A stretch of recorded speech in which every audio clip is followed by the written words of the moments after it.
We were going to protect them, but I always said when in need, they won't protect us. We don't need anybody. How much danger the United States is in, you probably can't even imagine. America first.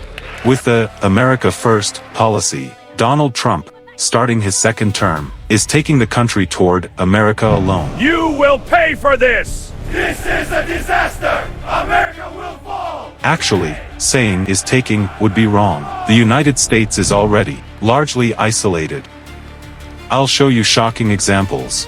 How, because of Trump, the United States is turning its allies into enemies. God desires peace for every nation.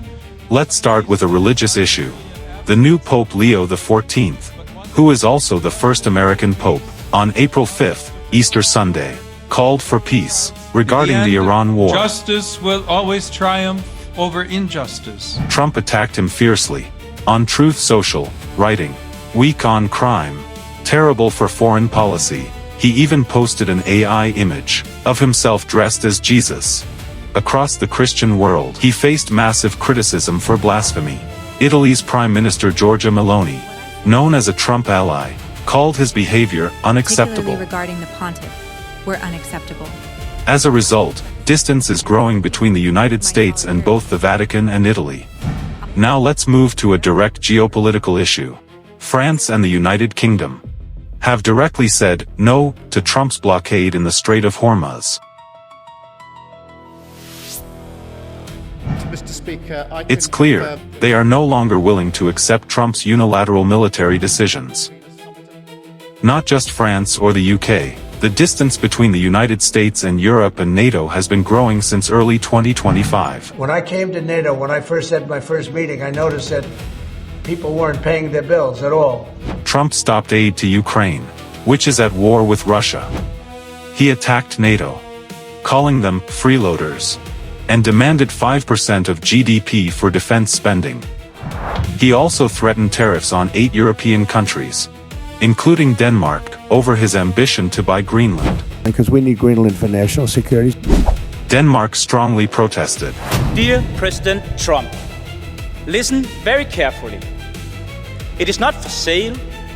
Let me put it in words you might understand. Mr. Trump, off. Donald, we don't want to be Americans.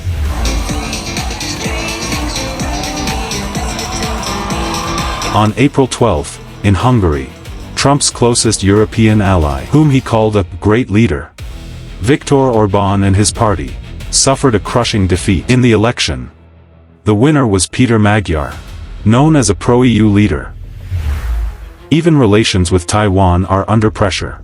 On April 10, Kuomintang chairperson Cheng Li-chian met with Xi Jinping, signaling a tilt toward China. Trump demanded $900 billion in investment from Japan and South Korea, threatening 25% tariffs. Now, both countries are moving toward free trade with China. I present to you my friend, India's friend, Mr. Donald Trump. Modi had supported him, calling him my friend. But after coming to power, Trump imposed 50% tariffs on India. The reason? Buying oil from Russia. Not only that, he increased H-1B visa fees. As a result, India is now strengthening ties with China, Russia, and the EU. In Canada, 25 to 35% tariffs, plus Trump's 51st state joke. As a result, relations have hit rock bottom. Australia has said it will not assist the United States in the Hormuz blockade, and those who were already adversaries, China, Russia, and North Korea, all three are nuclear powers. Because of Trump's policies, they are now growing closer and forming a new bloc. See you, BB. We're going to make some big deals. So who are left as allies? Broadly speaking, Israel, Saudi Arabia, the United Arab Emirates, Pakistan, and Poland. But except for Israel, the rest are mostly transactional relationships. They are not willing to directly participate in a war with Iran. We will have to fight Iran on our own. De-dollarization, retaliatory tariffs, strategic autonomy, energy and supply chain de-risking, Europe's Europe First policy. to counter the United States. Work has already begun on many such measures. We will be the envy of every nation, and we will not allow ourselves. In diplomacy, nothing is ever final. But if Trump continues his aggressive approach, after turning everyone into enemies, will the United States be able to hold on to its position as the global leader?